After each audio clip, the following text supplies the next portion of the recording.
You wanted to know what I'm reading? Well,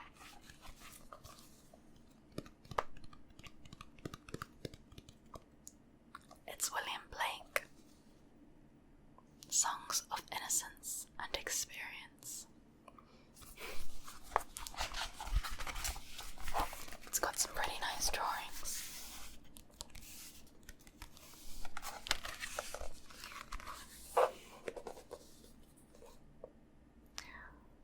Well, go on then. What are you reading?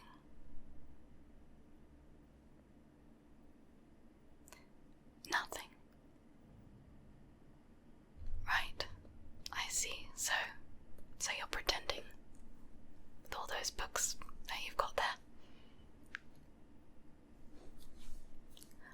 I'm not judging. Who am I to judge?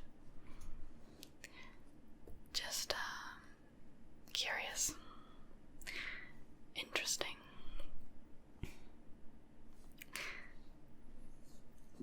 Let me guess. You're hiding.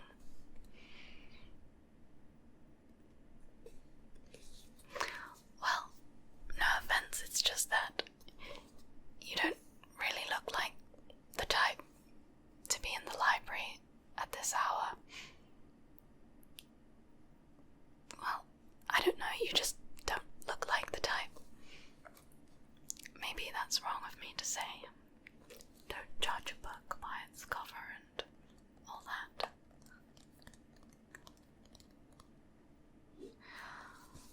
But I can understand that.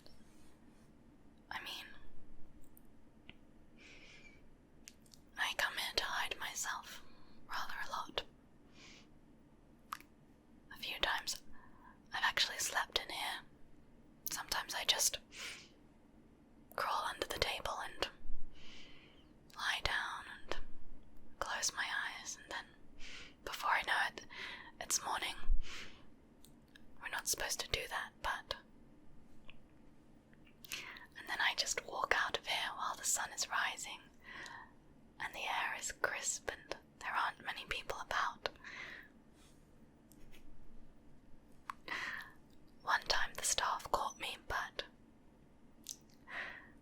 it was that lady with the blonde hair, big green eyes, you know. Yeah. She caught me, but she just winked at me. It was sweet. I have a funny feeling that perhaps she likes me, but we can never know for certain. But I suppose that's the fun, isn't it? The mystery. If we knew everything, I guess that would be rather boring.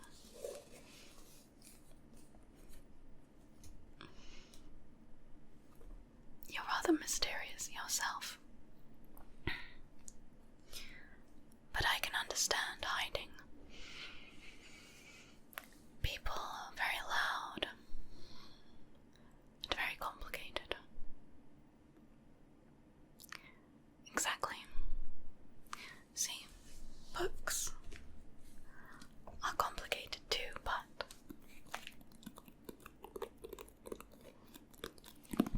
in a way that is pleasant, rather than,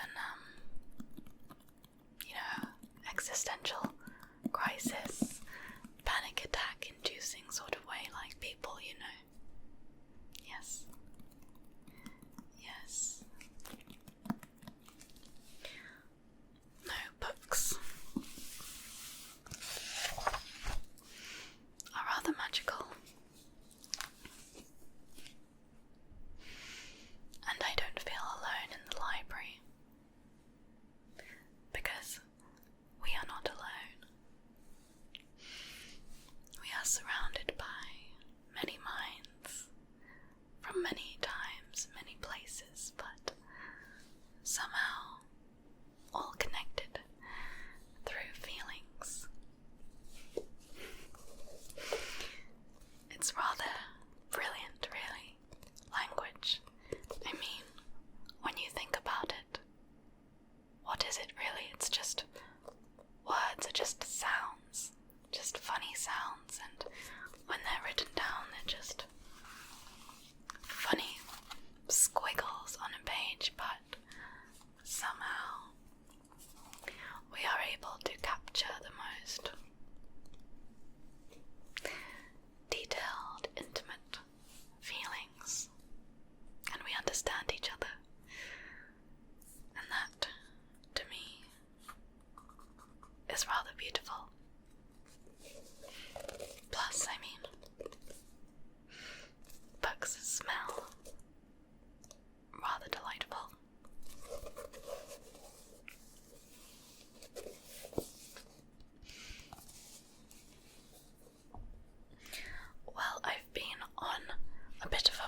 shelves and run my hand across the books and see what jumps out at me.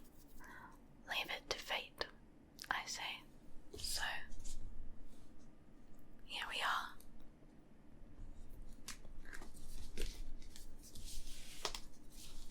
Hey, come here. Shh. Look what I've got.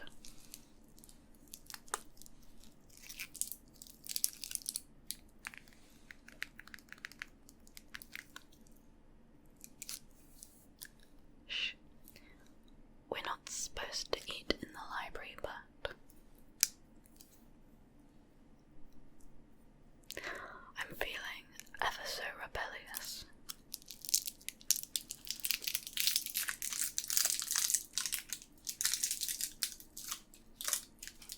Oh, damn it.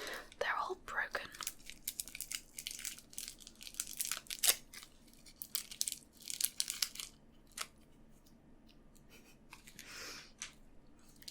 Let's find one that suits you. They're love hearts. They have little messages. No, certainly not that one. I won't be giving that one to you.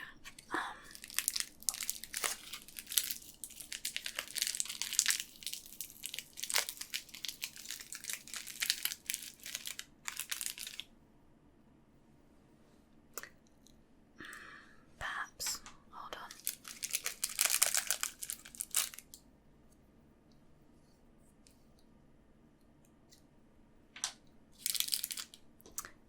How about this one? It says, "How sweet. How sweet of you to rather disturb my reading." No, I'm joking. Go on, have it. Let's see which one comes up for me.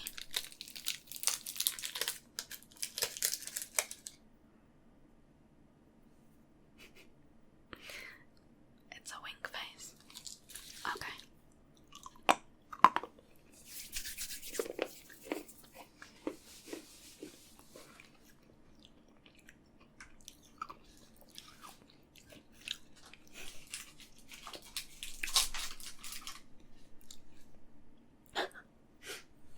This one says, Will you what? I leave it up to you to figure that out. There you go. Who knows?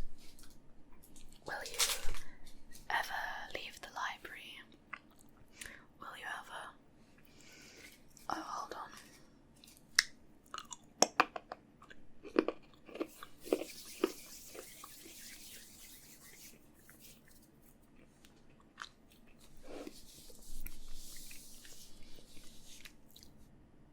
How about, if you really don't know what to read, I could read you some poems.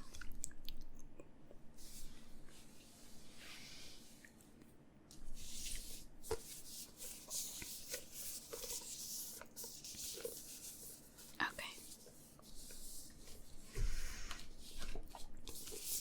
How about one from here? It's called The Lost Spells. I just hit myself in the face with a book. Don't mind me. Okay.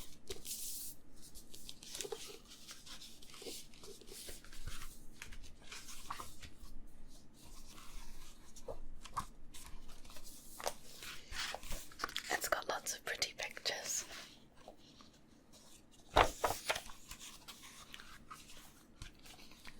Why don't we skip to the end?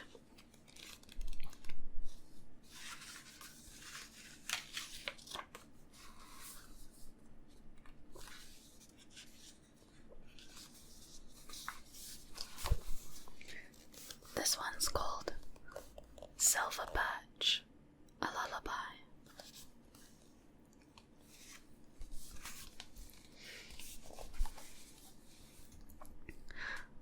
Snow is falling, my silver seeker. Soon the paths will be lost to sight. Soon the day will give way to night. Ice is forming, my silver seeker. Soon the streams will be fastened tight. Soon the shadows will claim the light.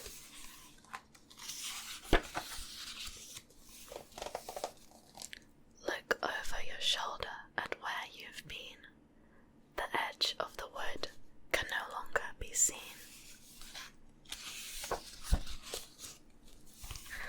Vast is the forest and slender your track.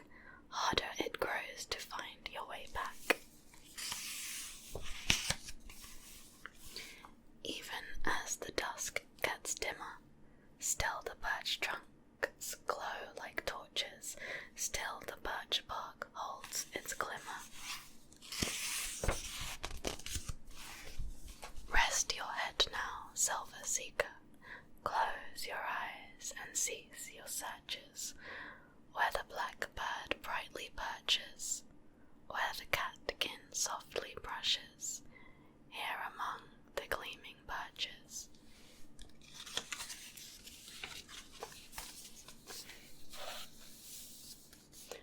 Break of dawn is far away, but you are safe, my silver sleeper, safe to sink down deep and deeper.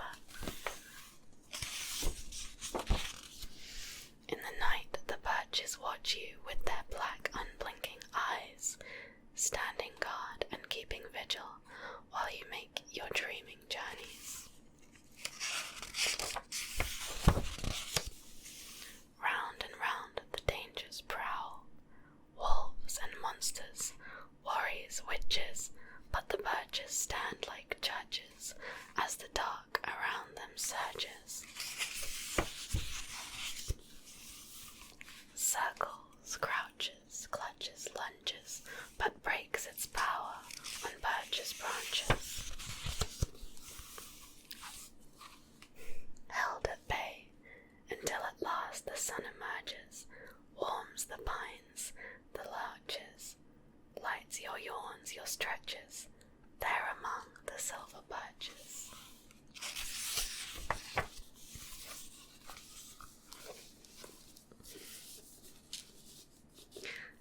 That was cute. I feel like that's like something you'll read to a kid before they go to bed.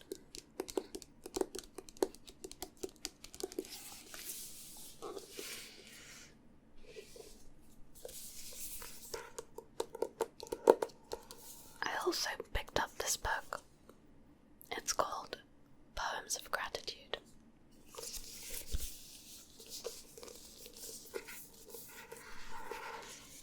They all have these nature-y feel, all the ones I picked up today, it seems.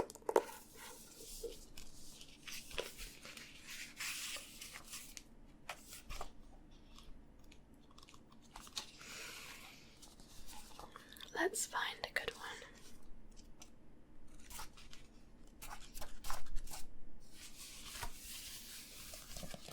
How about this? It's called Wild Geese.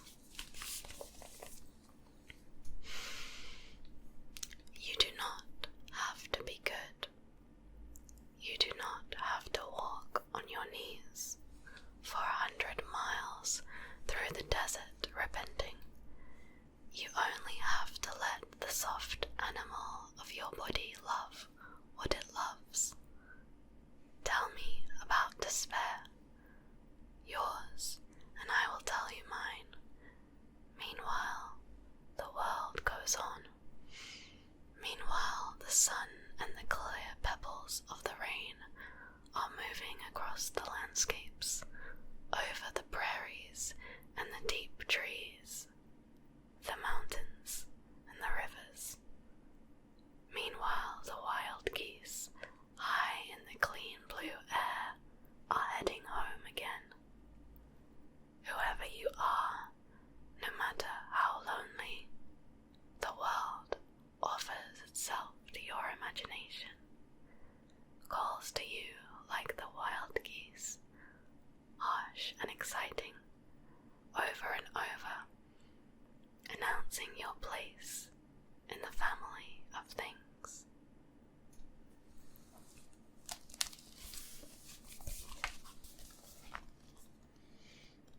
That was rather cute.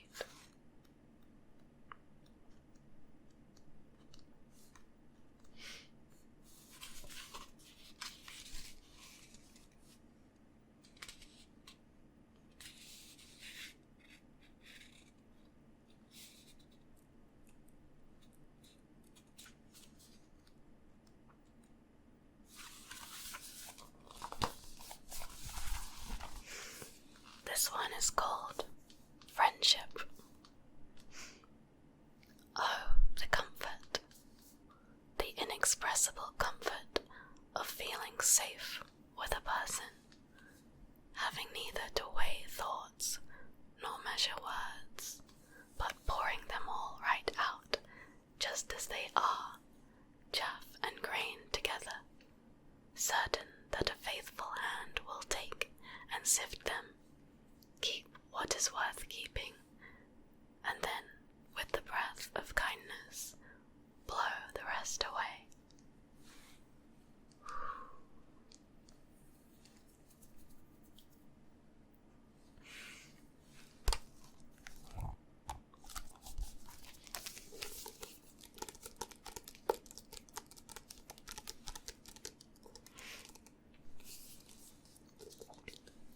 I think that kind of friendship is rare to find.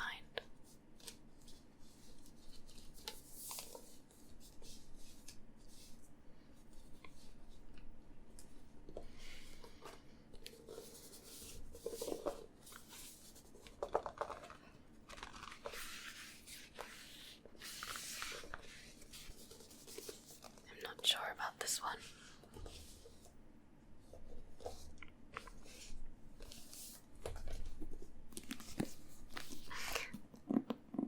Now this.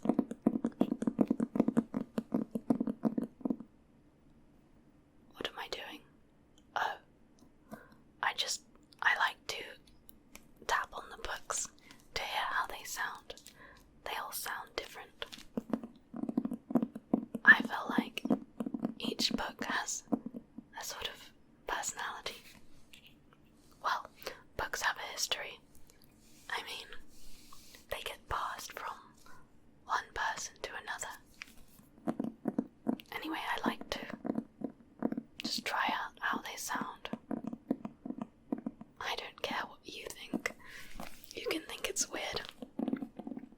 I'll do what I like.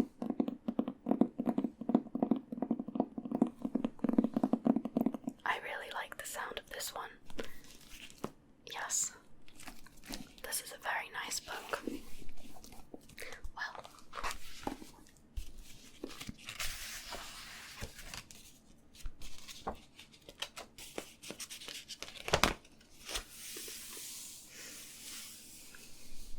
alright, here is another one. There is a pleasure in the pathless woods, a rapture on the lonely shore. There is society where none intrudes, by the deep sea and music in its roar. I love not man the less, but nature more. From these interviews in which I steal, from all I may be or have been before, to mingle with the universe and feel what I can ne'er express, yet cannot all conceal.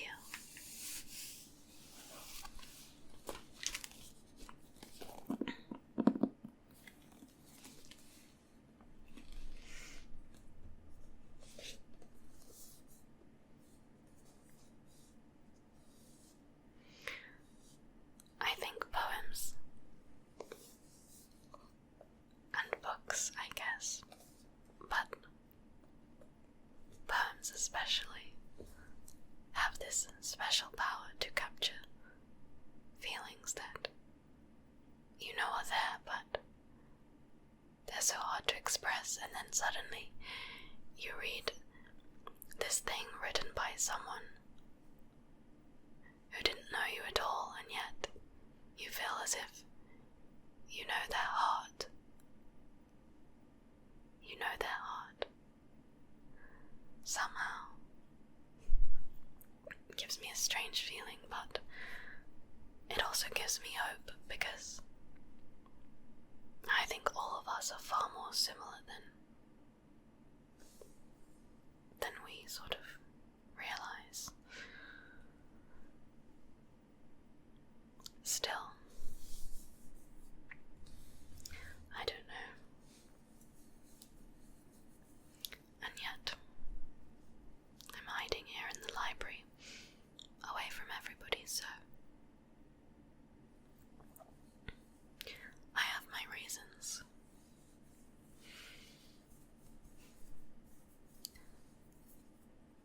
Well, perhaps to be shared another day. My name. My name is not important. What's yours?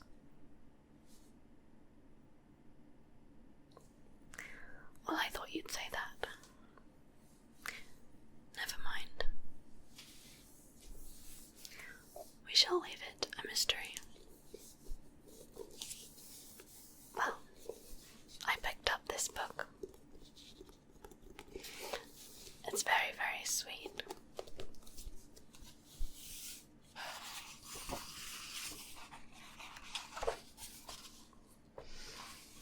Let's find something.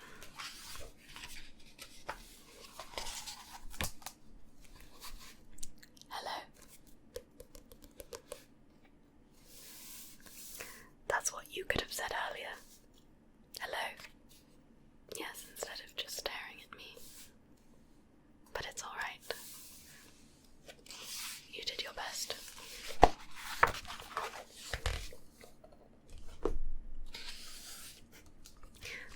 This is sweet. I am so small, said the mole. Yes, said the boy, but you make a huge difference.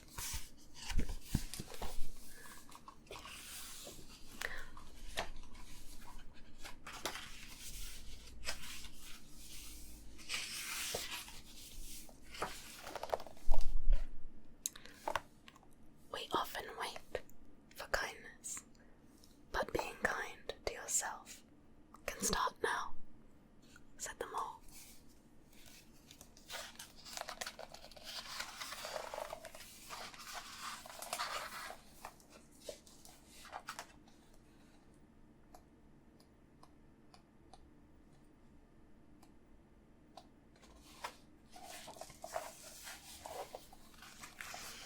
I like this one too. It says, "When have you been at your strongest?" asked the boy. "When I have dared to show my weakness." "Asking for help isn't giving up," said the horse. "It's refusing to give up."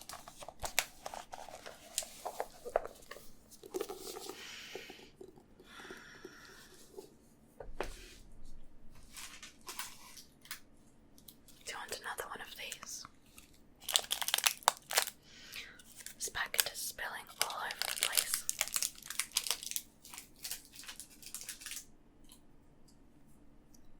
This one says, "Stay cool."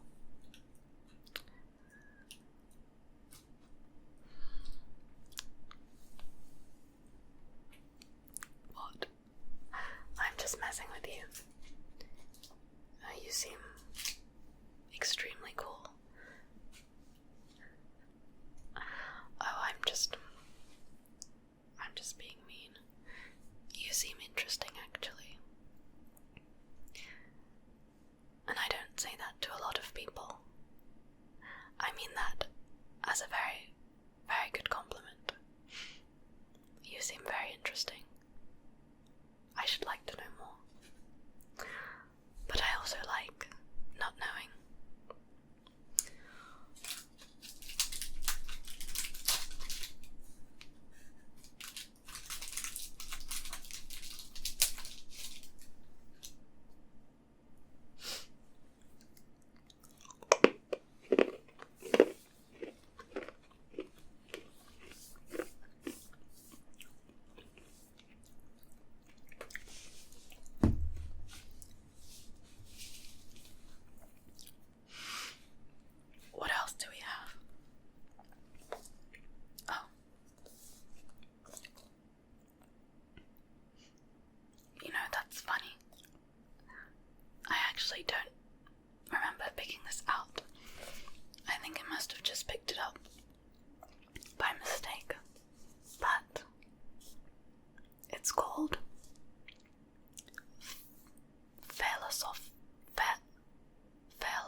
just depends how we see it.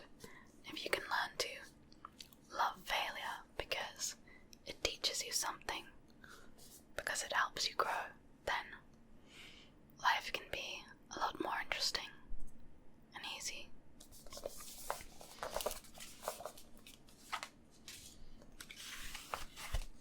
Maybe there are some interesting quotes. Let's see.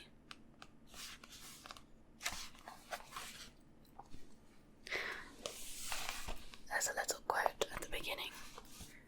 It says, "Mistakes are, after all, the foundations of truth, and if a man does not know what a thing is, it is at least an increase in knowledge if he knows what it is not."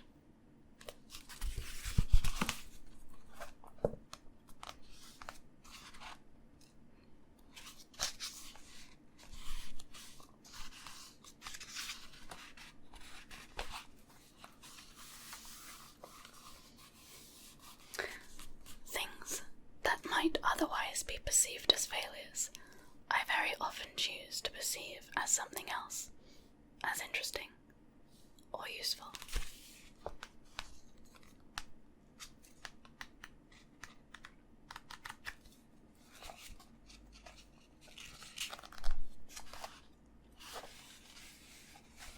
This one says, "I took being perfect so seriously because I couldn't trust myself to still love myself if I made a mistake."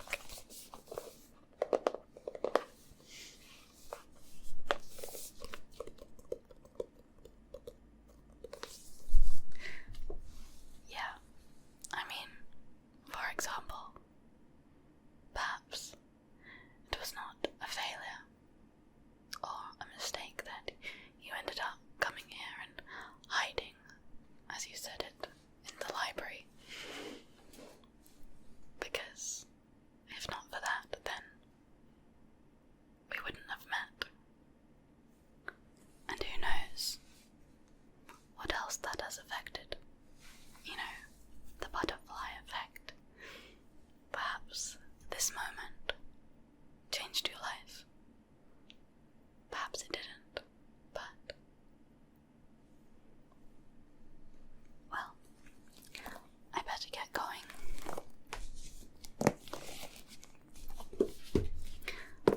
I have somewhere I need to be.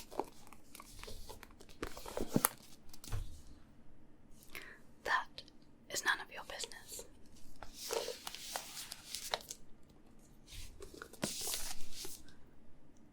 Oh, well, I actually don't have a phone.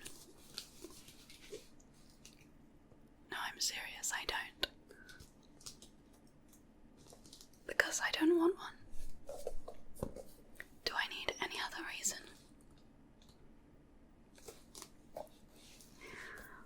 Well, if you want to find me again, I'm in the library a lot, so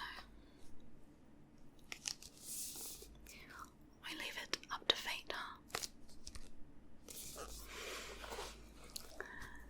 And good luck with whatever it is that you're hiding from. Really. I mean it. Well, I'll see you around. Maybe.